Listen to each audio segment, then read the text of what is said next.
Yo, what's going on, guys? Welcome back again to another video. Today's video is going to be a quick and easy guide for Forex beginners who are trying to get in the Forex market in 2023. So in this video, I'm going to try and filter all the bullshit out and give you the straightforward beginner easy guide. And once you finish watching this video, you'll know exactly what you need to focus on. You'll know exactly what you need to learn. And I'm going to literally show you what actually works. I'm not gonna have a million indicators on my charts because none of it fucking works. I'm gonna give you the no bullshit straightforward guide. So with that being said, enjoy the video, and without further ado, let's just jump into the charts and I'm gonna break it down.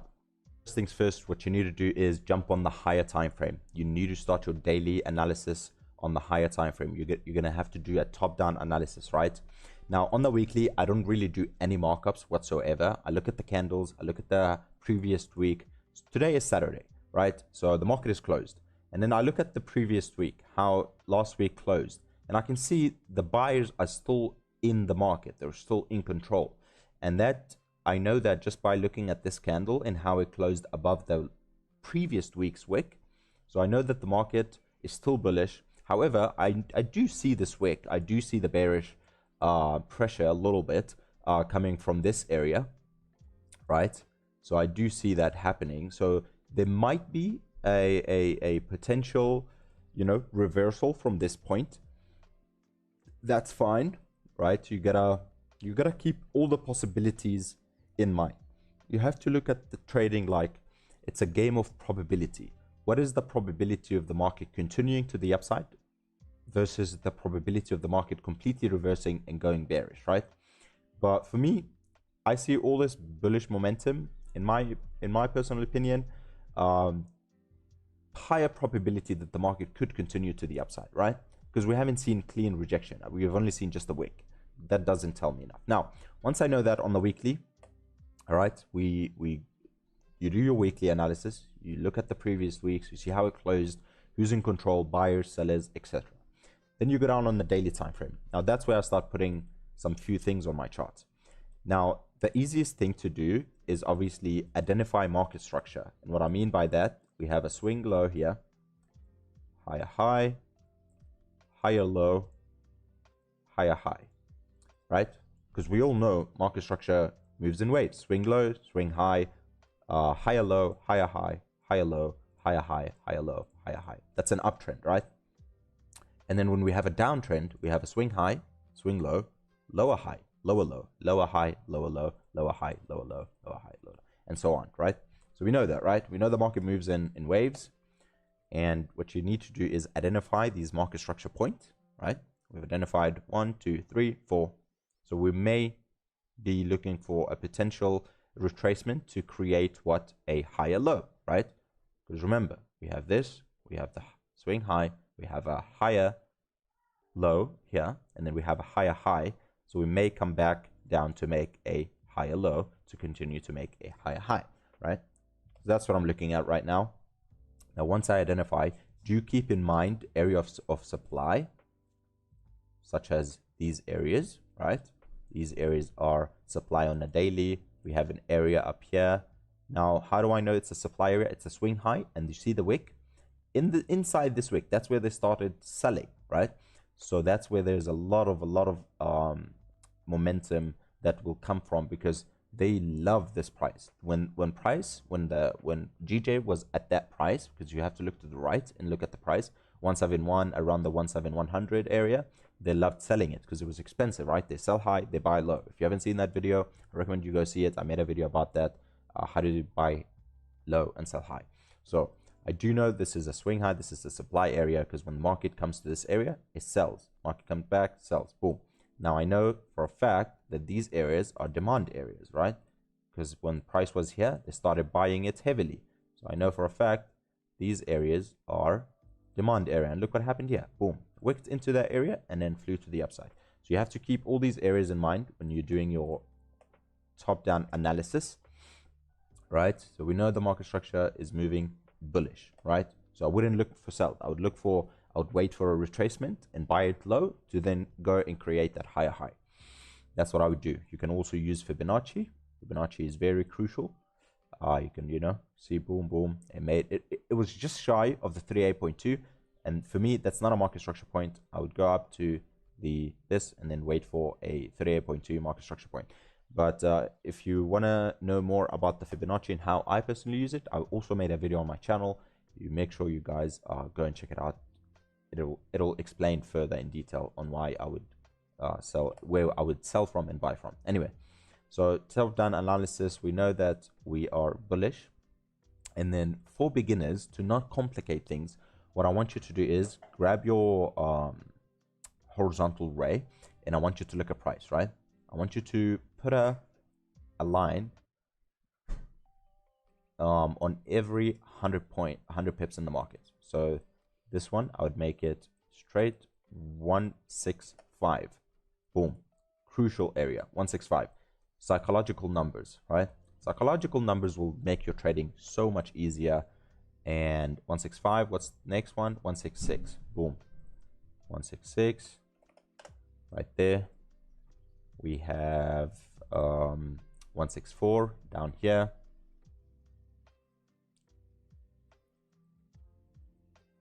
164. Boom. Right there. You can see how I reacted to it perfectly. 164. We have 163 down here as well.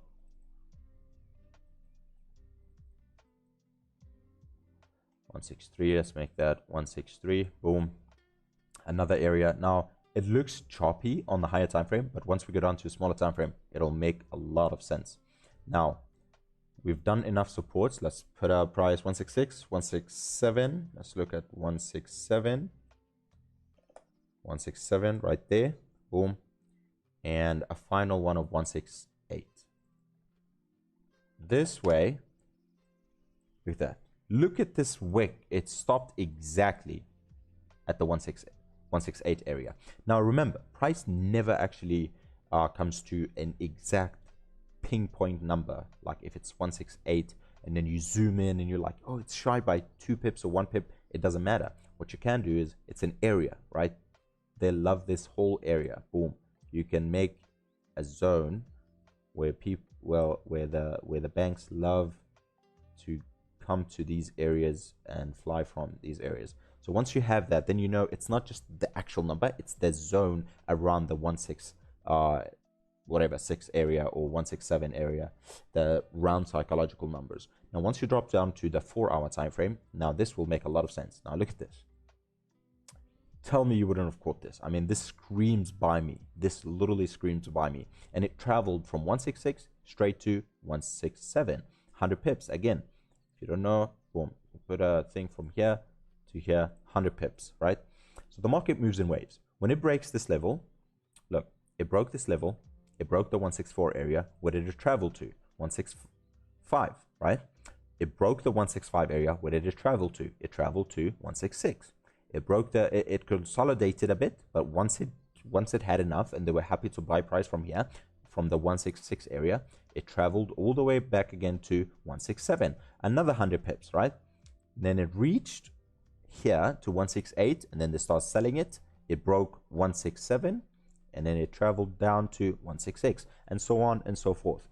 The price will travel from one psychological level to another psychological level.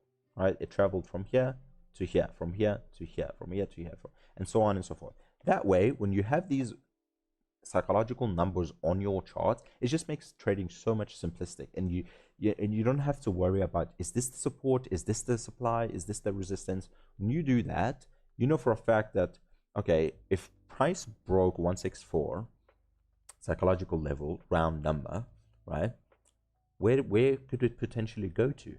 Probably 165. The probability, because again, it's a game of probability. So there's a higher probability that the market could travel to that area again, because the banks, when they deal and trading billions and millions of dollars, they're not worried about change, right? They're not worried about 166.325. No, hey, let's just make it 16500, right? 16700, and so on and so forth.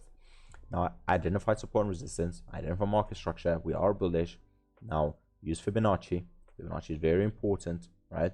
You can use one from here to here. Boom, shy, boom, boom. Look at that, 38.2, perfectly bound. Where's it gonna go to? Boom, -27. around the 169,500 area again. Now the psychological levels, they also have a median area, which is in between. So from 165 to 165,500, so 50 pips. What you can do, for personally, I use the arrow, right? I use the arrow to kind of let's just make that a 500. Hello, let's make that 500, and let's make that a 500.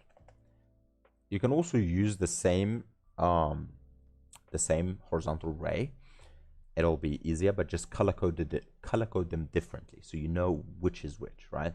So look at that. Literally, where did it go to? It traveled to 165,500. Wick, boom, rejection, flew to the upside. So if it breaks a little bit, like on the smaller time frame, if you see it closing below the 166 level, just make sure you have the 16500 area, 165,500 area, because that's the median. That's a QP, a quarter point, right? There's psychological numbers, round numbers, and there's a QPs, which is the 500, the 250, and the 750, right? So it starts from, let's say, 165, then to 165 250, and then from 250 it goes to 165 500, and then from 165 500 to 165 750 to then 166. So there's QPs, psychological numbers, round numbers, quarter points, and yeah. Once you do that, right, now trading becomes so much more simplistic and easy, right? Because you know, if it rejects this area, you fucking jump in for a buy, and you have your TP 100 pips, stop loss, make it 24, 25 pips, and you can easily catch these 100 pip trades. Very, very simple and sweet. Now, I don't use anything, you know, fancy with indicators and stuff, because they're always lagging and stuff. I like to look at price for what it is, and from there I can just make my judgment, because again, trading is all about judgment, right? It's how you look at the market, how you receive this information, and how you translate it into setups and trades. Now, don't be fooled by such as, you know, oh, this is a reversal candle, I'm just gonna jump in for a buy blindly. No, you have to look for other confirmation, right? So when we go down to 1 hour time frame, and this will make a lot of sense once you go down to a smaller time frame. So what happened here is, look, when the market is trending down, right, you can see how the market on the 1 hourly time frame making lower highs and lower lows and so on, right? I know for a fact that, okay, we're still bearish, now. Okay, hold on, look at this, let me just show you guys. So the market is making swing highs and swing lows, right? It's trading to the downside. Now we reach a psychological level. Now from here, we're gonna wait and see, are we gonna buy now, or are we gonna sell? What you do is you look to the left, right? We do have a market structure point here on the 1 hour time frame. So the market could potentially reject that area and continue to sell, because we are already selling on the 1 hour time frame. So what happens? Market goes back into the same exact level as this market structure point, and then plummets to the downside.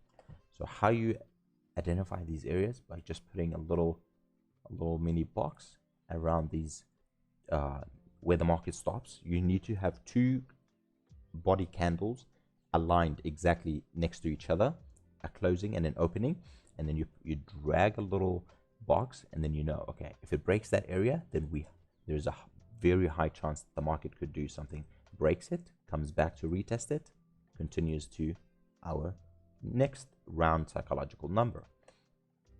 But because we're bearish, boom, boom, again, from the wick to the wick, boom, and then sells. So I hope this quick little easy beginner guide helps you guys out in your trading journey, because it definitely helped me, and it made my journey so much easier and so much more simplistic, and I don't have to worry about, is this a support, is this a resistance, how about this area, how about that area? No, I like round numbers, psychological numbers, I like QPs, quarter points. If you don't know about them, please make some research, study these psychological numbers and QPs. They're going to help you a ton in your trading journey. So I mean, even if I go to my personal charts. Look, I have my 166750 color coded in green. I have my 16700 color coded in blue. So I know when there's a 00, it's a blue. I know when there's a 50, it's a in between 50 pips. I know it's a blue, and then 250 green. So you see how, and I have my candles black because it just makes more sense to me. I don't like to look, oh, this is a bearish candle, this is a red candle, oh, but this is a blue candle. Nah, what's the market doing? I'll go with it, right? And then I have my Fibonacci on this side as well.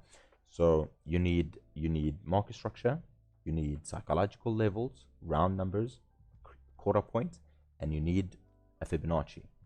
And I promise you, by doing so, and look where take profit is, literally lines perfectly with my 165 area, right?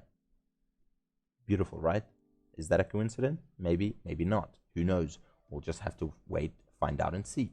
But look, it made a swing high, it made a swing low. I draw my Fibonacci from the wick to the wick, and the market is now retraced 78%. So what I would do, if I'll wait for market open, and I'll wait for the market to find some sort of support, resistance, sorry, because we're below. And once price finds its feet and finds this resistance, then I'll jump in for a sell. I'll have my stop loss above, 20 pip stop loss, no big deal. And then I have my final take profit at 180 pips. That's a 1 to 9, guys. It's a 1 to 9 RR. And that's how you should be trading the Forex market. Easy, simple, because again, if you make it complicated, it's going to be very complicated. But if you simplify things, it's going to flow super easily if you just simplify your trading. Whew, that was a lot. I hope you guys understood, and I hope you guys learned a lot from this little quick Forex guide for beginners. Obviously, there's a lot more stuff in advanced. I'll probably make a video more in depth and, you know, the pinpoint stuff for advanced traders as well, or intermediate traders. So yeah, you guys make sure you guys are subscribed if you haven't already, and make sure you guys are liking the videos, sharing the videos. It helps me a ton, and I appreciate it a lot. So thank you guys for watching, and I'll see you guys in the next one. Peace.